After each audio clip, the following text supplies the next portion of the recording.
বাড়ি বাড়ি গিয়ে ভোটার তালিকা হালনাগাদ করার কথা, কিন্তু তথ্য সংগ্রহকারীরা তা করেনি। রাজধানীর রামপুরা, বাড্ডা, মিরপুর সহ বেশ কিছু এলাকায় তার প্রমাণ পাওয়া গেছে। ফলে নতুন ভোটার নিবন্ধন হয়েছে 11 লাখের কম। ইসির লক্ষ্য ছিল 61 লাখ, হয়েছে মাত্র 50 লাখ। এছাড়া হালনাগাদে মৃত ভোটার বাদ পড়েছে 15 লাখ, যা নিয়ে সন্দেহ দেখা দিয়েছে। প্রশ্ন তৈরি হয়েছে প্রক্রিয়া নিয়ে। আমরা যখন বাড়ি বাড়ি যাব, আমরা প্রত্যেকটা যাচাই করে দেখব। 20 জানুয়ারি থেকে 3 ফেব্রুয়ারি পর্যন্ত চলে ভোটার তালিকা হালনাগাদ কার্যক্রম। 12 কোটির বেশি ভোটারের তথ্য বাড়ি বাড়ি গিয়ে যাচাইয়ের ঘোষণা দিয়েছিল কমিশন, কিন্তু মাঠের বাস্তবতা ভিন্ন। 3 ফেব্রুয়ারি রাজধানীর রামপুরার ওয়াবদা রোডে সরজমিনে গিয়ে জানা যায় তথ্য সংগ্রহকারীরা এই এলাকায় বাড়ি বাড়ি আসেননি। আমাদের এমনি কেউ আসে নাই, আমি বলতে দেখি না। এই যে আপনি আসছেন, ডাক দিয়েছেন, আমরা আসছি, কিন্তু ওই জায়গায় কেউ আমরা এখন তো আসতে দেখি আসে নাই। পাশের বাসাতেও একই অভিযোগ পাওয়া যায়। এই ধরনের লোক আসে নাই, আর আমি জানি না ভোটার লিস্টের জন্য কোনো লোক আসে নাই। বনশ্রীতেও ভোটারের তথ্য নিতে বাড়ি বাড়ি যাননি তথ্য সংগ্রহকারীরা। আমাদের এখানে কেউ আসেনি, ভোটার কেউ করতে আসেনি, এখানে কোনো লোক আসেনি তথ্য নেওয়ার জন্য। হ্যাঁ, তথ্য নেওয়ার কেউ আসেনি। নয়াটোলার মোড়ল গলিতেও ভোটারের তথ্য হালনাগাদে যাননি তথ্য সংগ্রহকারীরা। আমার ছেলে ভোটার করতাম, কিন্তু কেউ আসেনি, করতে পারিনি। এখানে এখনো ভোটার তালিকার জন্য কেউ আসে নাই, মাইকিং করে গেছে কিন্তু আসে না এখন। ঢাকার আজিমপুর, খিলগাঁও, মোহাম্মদপুর, ড্যামরা, মিরপুরের অনেক এলাকাতেও বাড়ি বাড়ি যাননি তথ্য সংগ্রহকারীরা। কোথাও কোথাও মাইকিং করে বিদ্যুতের খুঁটি ও দেয়ালে যোগাযোগের নম্বর লিখে দায়িত্ব সেরেছেন। দায়সারাভাবে তথ্য সংগ্রহ করায় এবারও ভোটার তালিকার বাইরে চলে যেতে পারে অনেক নতুন voter.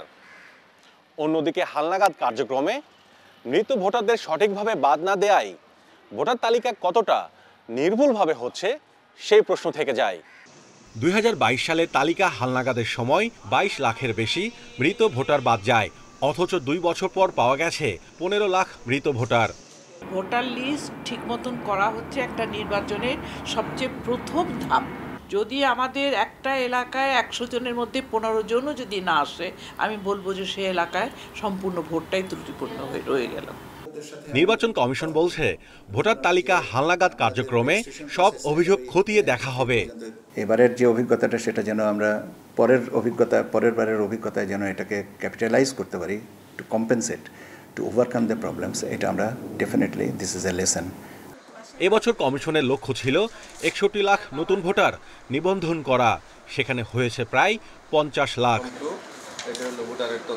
Mahmudul Hasan, Independent News, Dhaka. আর এ নিয়ে আরও জানাতে বরিশাল থেকে যুক্ত হচ্ছেন সহকর্মী আল-আমিন। আল-আমিন, বরিশালের কি অবস্থা? বরিশালে কি ভোটার তালিকা হালনাগাদ করা হয়েছে কিনা, এবং সেটা কি বাড়ি বাড়ি গিয়ে করা হয়েছে কিনা?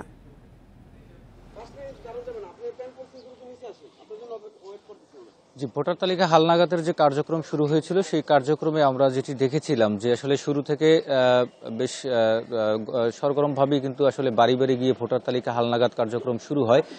তবে যখন আমরা তাদের সাথে ছিলাম, তখন আমরা দেখেছি যে বেশ কিছু বাড়িতে যখন তারা যাচ্ছে, অনেক সময় দেখা যায় দিনের বেলায় অনেকে কাজে কর্মে থাকেন, যার কারণে কিন্তু বাড়িতে সবসময় লোক পাওয়া যায় না। কিন্তু সেই বাড়িগুলোতে পরবর্তীতে যাওয়ার প্রক্রিয়াটি আমরা দেখিনি। সেখানে কিন্তু আমরা দেখেছি যে নাম্বার দিয়ে আসা হয়েছিল যে আসলে এখানে যোগাযোগ করার জন্য।